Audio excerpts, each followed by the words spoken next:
Hey everyone, and welcome back to another video from Aman Talks NRL Supercoach. Just wanted to do a logo plug.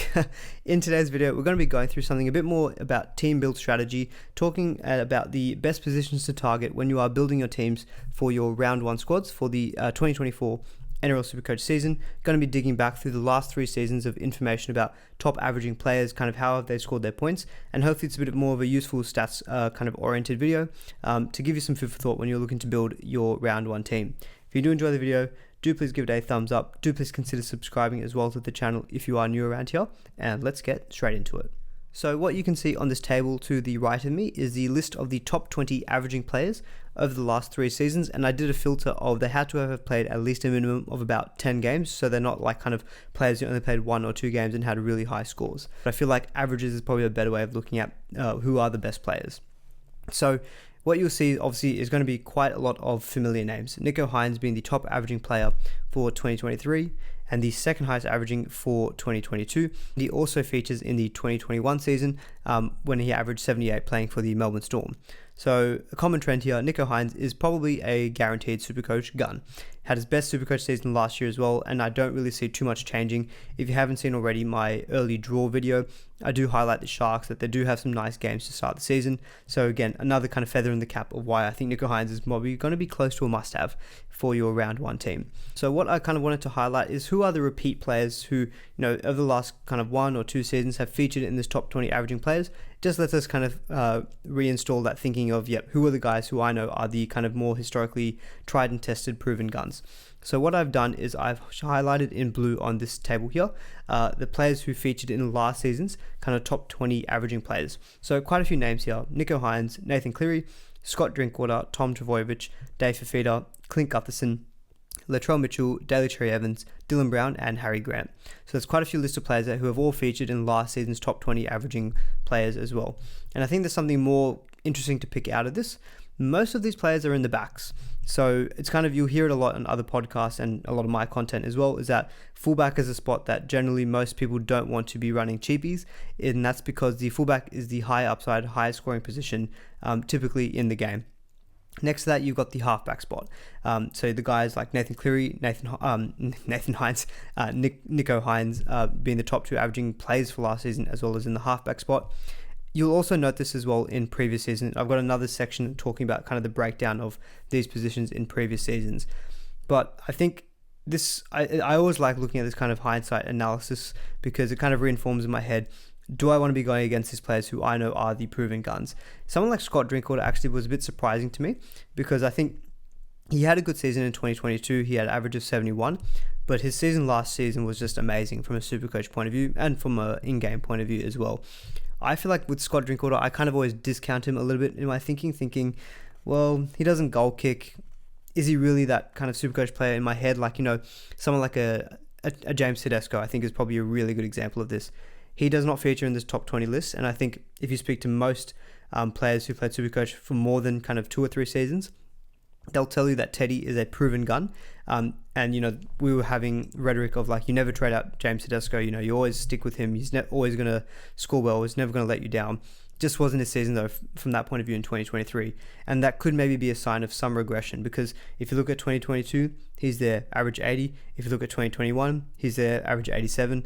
I'm sure if you go back to 2020, 2019, I'm sure he is in the top 10 for averaging players as well. So maybe it's kind of a starting of a bit of a transition period. Some of these guys like a James Tedesco don't feature. Guys like Scott Drinkwater are starting to feature as well. Guys like Latrell Mitchell, we know what he can deliver. I've always historically viewed Latrell as being more of an inconsistent, volatile player, but he's in there for 2021. He's high up there for 2022 as well. I think we just need to realize that, Latrell is a gun for Supercoach. He's goal kicking for a good Rabbitohs team. Don't overthink it. If he's got a good draw, get him. Even if he's got tough games, he sometimes does well anyway. So Latrell is a guy that I think if you want to stick and set and forget with him, he's definitely kind of in that category. Clint Gutherson is probably another one. I think a lot of people look at someone like a Gutherson. I do this too. He's kind of a bit of a boring pick compared to some of the flashy guys. Like if I think of my fullback, when I'm picking my fullback, I want guys like Tom Trbojevic who just kind of do everything for Manly. Reece Walsh last season was spectacular. Got that X factor. He's got speed to burn. It's really exciting. I want Kalen Ponga, just tear through defenses. Gutherson doesn't kind of really do much of that. I mean, he sets up players, he creates tries, he creates line break assists, which is what you want for Supercoach. I think it's just the way that he goes about it isn't probably the most sexy, if you want to say that. But he features in 2022 with an average of 68. He's also there in 2021, average of 75. So I look at Gutherson, I've spoke about the Eels in my early draw video. I think he's someone who we shouldn't just kind of look to dismiss purely because of his style of play isn't the most attractive. Look, the numbers don't lie. From a Supercoach point of view, he is one of the top averaging players over the last 3 seasons, and he's a very consistent player at that too. So I think he's someone who also in my head I don't want to discount when I'm looking at my fullback spot, because even though style of play is the most attractive, look, he gets the points irrespective of that. A lot of these other names I do want to talk a little bit about. Dave Fifita, he's the only second row forward apart from Tino Fasula-Ma'awi who features on the top 20 list. So I think this is probably going to be something you're going to see to begin the season. Given that Fifita, who was so far and away the best second row forward, he's got a pec injury over the offseason. He's racing the clock to meet round 1. Given that he's a bit of a question mark, I think you're going to see a lot of people go cheap on their second row forward, because despite it being a good solid position, apart from Fifita, it's not going to be that position that's going to get you those big 80, 90 point scores. So I think you're going to see a lot of people go with those kind of 400 to 500k second row forward options, which we'll talk a lot more in the preseason. Same with front row forward. You've got Tino here who averaged 78, which is albeit an amazing number. And then you've got Adam Fanua-Blake, and you've also got Payne Haas in that kind of top 3. So it's surprising. You actually had more front row forwards average than second row forwards in terms of the top 20. So again, something more for me to think about as well when I'm building my round 1 team. Do I want to be dismissing the front row forward because we kind of look at that generally as a low upside position? That wasn't quite the case in 2023. So some food for thought there as well. The other notable one in the forwards is Harry Grant, the highest averaging hooker for last season. He was the highest averaging hooker for 2022 as well, with an average of 78. And he was the highest averaging hooker as well for 2021, averaging 74. Long story short, Harry Grant is the best Supercoach hooker to get. And, he's one of those guys who I also look at as, I think ideally I want to start with him in round 1 because I just know he's the most proven, consistent one. And I think I don't want to overthink it. Just find a way to get him into my team. But hopefully some food for thought and tidbits out of that. The other small thing I wanted to hopefully give you some food for thought out of this video as well was looking at just the top 20 averaging guns for 2023. Just taking a look at how they actually scored their points, I thought to me was quite interesting. Now, obviously, this is going to be very relative to the positions that they play, but given that most of them in the top 20 are either halfbacks or fullbacks, you're going to see generally most of the scoring comes from creative and from evasive, and also from scoring, not so much in the base stats. One thing I thought interesting though, looking at just the top 4 alone, Nicho Hynes, Nathan Cleary, Kalen Ponga, and Scott Drinkwater, one thing consistent with all of them is they all averaged above 30 on the creative point of view. Nicho Hynes was actually the highest with 38, and he was the highest of all players in the game for creative numbers. And I think that just shows you, like, again, when you're looking at your gun players, they're the talisman of the team. This is something I want to borrow from Fantasy Premier League, talisman theory. They're central to everything that they do in their team, so all the ball goes through them. They're the most influential in terms of setting up their teammates, which is the creative, putting players through holes, try assists, line break assists. The scoring is, I think, another element to it. A lot of these players are the goal kickers. So Nicho Hynes, Cleary, Ponga, all goal kickers. Drinkwater can goal kick on his day as well. But it's probably no surprise that the guys who are the goal kickers do generally average a little bit more in the scoring category. And that's just a nice way to get kind of free points for Supercoach. You want to be targeting the goal kickers. So that's another reason why I'm really looking at starting with Hynes and maybe even trying to get in Kalen Ponga in my fullback spot as well. If I look further down the list at other goal kickers, someone like an SJ, he had a fantastic season last season, 17 average in scoring. And again, Shaun Johnson, we think about the Warriors having such a great season last year, and a lot of that was due to the resurgence of Shaun Johnson, who had a fantastic season himself. Just look at the creative numbers. He averaged 34 in creative numbers, which was literally only behind Nicho Hynes, and it was on par with Cleary. So it's again another thing to show you that someone like an SJ who averaged 8 points less in base and much less in terms of evasive numbers than say like a Ponga or a Cleary, he was able to still get his average close to that 80 mark because he was so influential to that team. We look at it again with Reece Walsh. He averaged 32 in the creative stats. but average a lot more in the evasive numbers.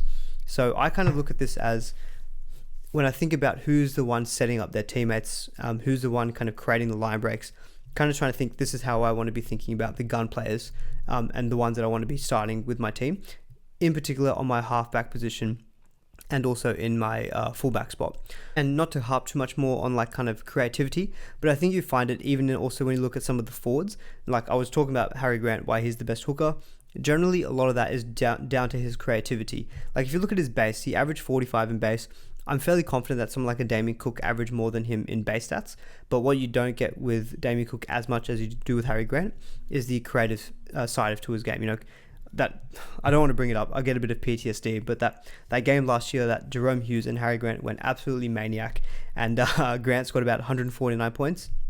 Well, he scored a double, and I think he had at least 3 try assists, if not more, a bunch of line break assists. And I was just watching my just watching the TV in agony, not having Harry Grant. It's those kind of games where you want your high upside, is when they put guys through holes and score themselves. So Harry Grant really good on the creative numbers here.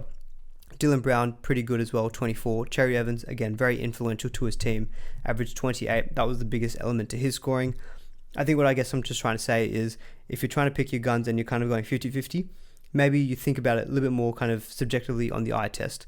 This is what the numbers are, but the eye test is who is the guy most influential to their team in setting up their teammates, and also ideally, who are the goal kickers? Probably two of the best ways to be able to differentiate when you're looking at your halfback and your fullback spots.